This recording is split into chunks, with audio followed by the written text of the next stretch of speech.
IVF ചികിത്സയിൽ നമുക്ക് വരാവുന്ന ഒരു റിസ്ക്കാണ് ഹൈപ്പോസ്റ്റിമുലേഷൻ എന്ന അവസ്ഥ. അത് നമുക്ക് എങ്ങനെ പ്രിവെൻറ്റ് ചെയ്യാം? ലെട്രസോൾ നമ്മൾ ആഡ് ചെയ്യുക.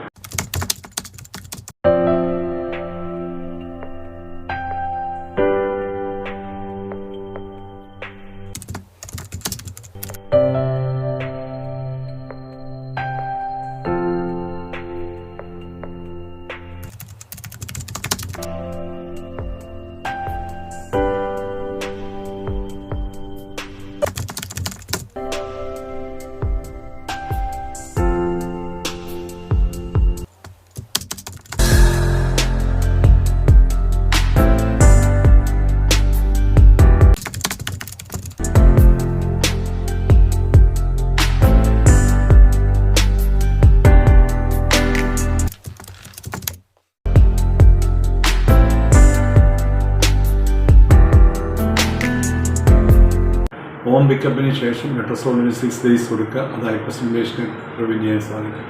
ഫോളിക്കൽ റപ്ചർ ചെയ്യാൻ വേണ്ടി നമ്മൾ HCGക്ക് പകരം GnRH അഗണിസ്റ്റ് കൊടുക്കുകയും ഹൈപ്പോസ്റ്റിമുലേഷനെ അവോയ്ഡ് ചെയ്യാൻ നമ്മളെ സഹായിക്കും.